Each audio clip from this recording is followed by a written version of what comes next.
မနက်ကလေးကော်ဖီတစ်ခွက်ပဲတောက်ရသေးတယ်ဒီနေ့တကြံအကြနေ့ကားတွေပိတ်မှာကျင်းသေးပဲဒါကြောင့်အစောကြီးထွက်လာတာ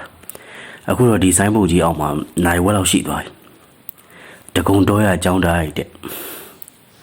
ဟောကျွန်တော်တို့ရဲ့ဇက်လိုက်ယောဂီမာကြီးကြွလာပါပြီခင်ဗျာ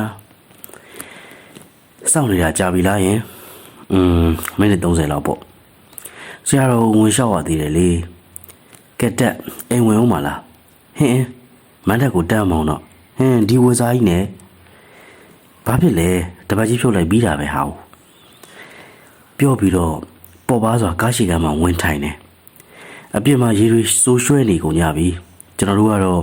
ကားထဲမှာလှောင်လို့ပိတ်လို့အဲကွန်လည်းမရမှန်လည်းမချချင်တော့ချွေးထုတ်ခံနဲ့ရောက်နေတယ်လို့ပဲသူရဟေးကားခဏရက်ပေးပါကျွန်တော်သူ့စကားအတိုင်းနာခံလိုက်ပါတယ်ပြီးတော့မှမေးကြည့်တယ်ဘာလို့မလို့တော့ဒီနေ့ဘာနေ့လဲအင်္ဂါနေ့ချလာပဲမဟုတ်ဘူးလေဟိုဟာဟာငါမှပြက်ကလေးကြည့်လို့မရှိတာရရစားတွေပြဿနာတွေသိဦးဟာသူရငါအော်မိတော့မယ်နော်ဒီနေ့တကြံအကြနေဟဲ့သိရလားအော်မိတော့မယ်ဒီနေ့တကြံအကြနေသိရလားအဲ့ဒါတော့ငါလည်းသိတာပေါ့ဟာသိရင်လည်းရော့ဒီတော့မှကျွန်တော်လည်းသူ့မျက်နှာကိုစိုက်ကြည့်မိတယ်နောက်ပြီးသူလှမ်းပေးနေတဲ့အဲပန်းရေတန့်ဘူးတီးတီးလေးကိုအသာယူပြီးလေကုတ်ပေါ်ကနေတတလေးပဲလောင်းလိုက်ပါတယ်